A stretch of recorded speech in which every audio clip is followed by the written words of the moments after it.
오늘은 창세기 2장을 봅니다. 창세기 2장 1절로 7절까지 보겠습니다. 다 함께 봉독합니다.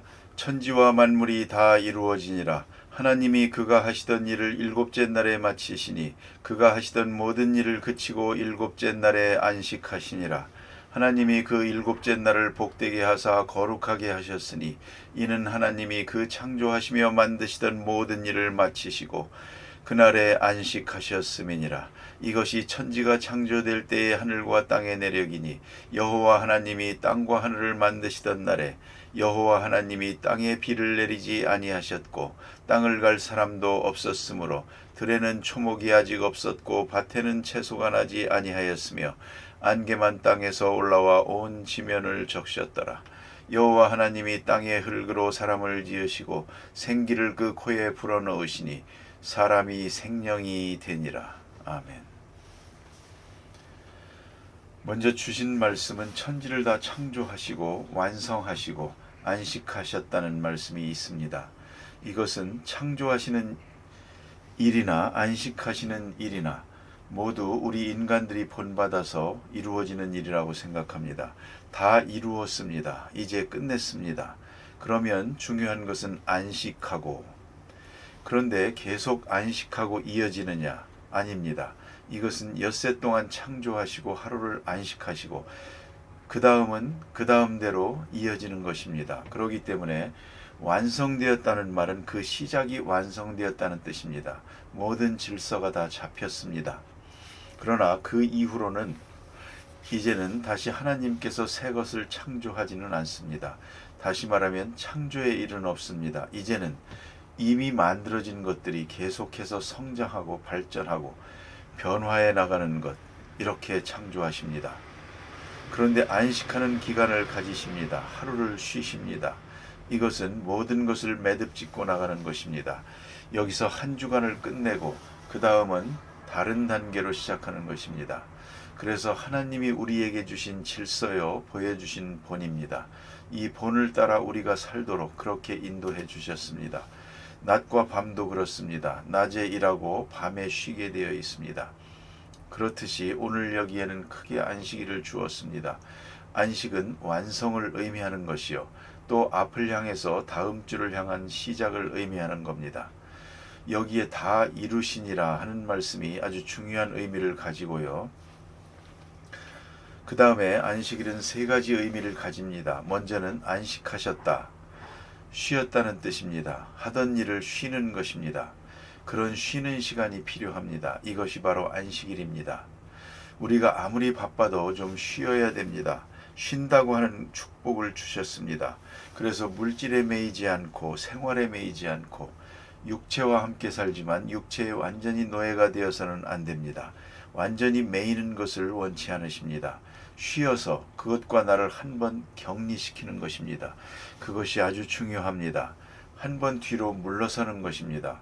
아무리 바삐 일하다가도 잠깐 뒤로 물러섭니다. 그래서 그 일에 매이지 않도록, 그 일에 노예가 되지 않도록.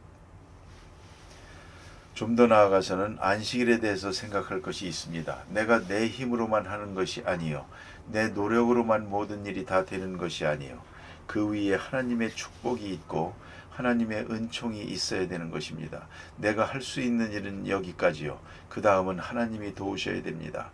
농사일로 말하면 밭을 갈고 씨를 뿌리고 거기까지입니다. 그러나 자라게 하는 것은 하나님의 하시는 일입니다. 기다려야 됩니다. 내가 자라게 하겠다고 해서 자꾸 김을 메고 물을 뿌린다고 해서 되는 게 아닙니다. 기다리는 마음, 얼마나 중요한지 모릅니다. 하나님께서 쉰다고 하는 기간을 주셨습니다. 그래서 모든 일로부터 잠깐 물러서서 쉬면서 하나님을 생각하고 하나님의 뜻을 생각하고 이것이 잘 되었는가 잘못되었는가 한번 생각하게 되고, 그리고 하나님 앞에 예배하게 했습니다. 안식일의 본 의미는 그런 거룩한 의미가 있는 것입니다. 그 다음에 보니까 안식일에 복을 주었다 그랬습니다. 쉰다는 자체가 복입니다. 동시에 쉬어서 여기서 생기를 얻고 다시 생각하고 다시 계획을 해가지고 나아가면서 복된 생활이 시작되는 것입니다. 또 다른 차원의 복을 누리게 되는 것입니다. 쉰다는 자체가 복이요, 쉼으로 해서 새로운 축복의 세계를 전개하게 된다는 것입니다. 이것이 쉬는 것입니다.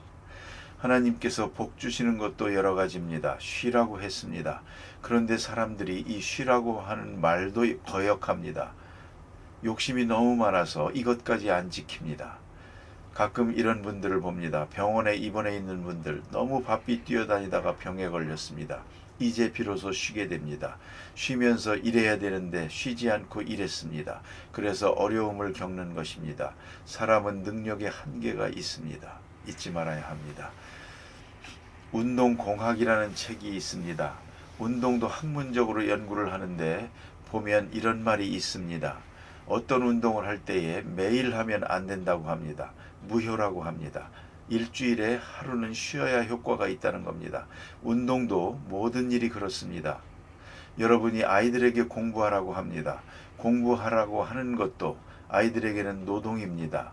굉장한 정신적 노동입니다. 그런데 주일까지도 들어가 공부해야지. 그건 잘못하는 것입니다. 정말 공부를 잘하게 하려거든 주일날 공부하지 마라. 쉬어라. 내일 아무리 시험이 있더라도 쉬어라. 하루는 쉬어야 내가 편해진다. 그리고 다시 힘을 얻어가지고 일할 수 있습니다.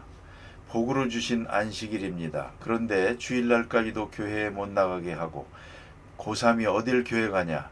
고3이니까 쉬어야죠. 그렇게 자꾸 집어넣는다고만 되는 게 아닙니다. 이게 바로 안식일을 주신 목적입니다. 아무리 바쁜 일이라도 하루는 쉬어야 됩니다. 아무리 급할 때라도 하루는 쉬어야 합니다. 아프다든가 병든다든가 하는 것도 피로가 누적되어서 오는 것입니다. 당장 어제 무슨 일을 가지고 오늘 병드는 것이 아닙니다. 오랜 기간 법을 어겼습니다. 쉬라고 했는데 안 쉬었습니다. 그것이 누적되어 터져나온 것입니다. 이젠 아주 쉬어라 명령하십니다. 그런 거로 복 주셨다는 것을 잊지 말아야 합니다. 일하라 하는 명령도 지켜야 하지만 쉬라는 명령도 지켜야 하는 것입니다. 이것도 하나님이 주신 것입니다. 그대로 믿고 쉬어야 됩니다. 안식하라, 쉬라. 쉬면서 복을 받습니다. 쉬는 자체가 복이요, 쉼으로써 앞으로의 생에 복을 받습니다. 여러 가지로 그 정신, 그 영이 소생함을 얻는 것입니다. 리프레시먼트. 특별히 자녀들 공부하는 것 쉬어야 됩니다. 월요일날 시험이 있더라도 주일날 쉬어야 합니다. 이렇게 한평생을 살도록 그런 바이오리듬을 만들어 나가야 합니다. 이건 하나님이 주신 바이오리듬입니다. 이 리듬을 깨트리고 살 생각하지 마십시오. 안 됩니다. 주일은 완전히 내가 하던 일에서 깨끗이 쉬어야 합니다. 지금은 안식의 의미가 달라졌습니다. 옛날에 고향에서는 5일장이라는 게 있었습니다. 그 장날하고 주일날하고 만날 때가 있습니다. 고향에서는 주일날이 장날이 되면 장날이 못 썼습니다. 50% 이상이 교인이었기 때문에 절반이 쉬니까 다른 사람들도 열어봤자 별게 없습니다. 대단히 중요한 의미를 가집니다. 그 다음에 또 한 가지는 거룩하게 하셨으니 그랬습니다. 거룩하게 구별하셨다는 말입니다. 거룩이란 구별이란 뜻입니다. 하나님께로 구별하는 것입니다. 쉰다고 해가지고 들로 놀러 나가고 그게 아닙니다. 거룩하게 하나님의 말씀을 듣고 하나님께 예배하고 성도의 교제를 나누고 봉사하고 이런 것입니다. 구별하는 것입니다. 내가 하던 일과 구별되어야 합니다. 공간도 시간도 일도 구별되어야 합니다. 하던 대로 해서는 안 됩니다. 이것이 바로 구별입니다. 또 거룩히 지키는 것입니다. 하나님 앞에 예배하는 것입니다. 말씀을 듣는 것이요 찬송하는 것입니다. 그리고 성도의 가정을 방문하는 것입니다. 안식입니다. 쉬는 날이요 거룩한 날이라는 것을 잊지 말아야 합니다. 이것은 복 주시기 위해서 우리에게 주신 것입니다. 그대로 지켜나가야 한다는 말입니다. 그 다음에 우리가 잊어버리기 쉬운데 4절에 보니까 여호와 하나님이라는 말이 나옵니다. 여호와라는 말이 처음 나옵니다. 창세기 1장에는 여호와라는 말이 없습니다. 하나님입니다. 여기서부터 여호와라는 말이 나옵니다. 하나님의 이름 중에 가장 높은 이름입니다. 엘로힘이라는 말은 강자라는 뜻입니다. 일반적인 이름입니다. 그러나 여호와라는 말은 하나님께만 붙여진 이름입니다. 오늘도 우리가 하나님이라는 말을 씁니다. 고맙게도 우리는 하나님이 있고 하느님이 있습니다. 하느님이라는 말도 본래는 하늘이라는 말에서 나왔다고 합니다. 그런데 하나님은 넓은 의미에서 쓰여지는 말인데 예수 안 믿는 사람들도 하나님이라고 합니다. 아이고 하나님 맙소사 그럽니다. 그런 하나님 말고요. 우리가 믿는 하나님은 여호와 하나님입니다. 야훼라는 말은 특별한 말입니다. 스스로 있다는 뜻입니다. 야훼라는 말은 원래 비동사입니다. 비동사를 명사화한 것입니다. 있다, 존재한다는 말입니다. 스스로 있다, 이게 하나님입니다.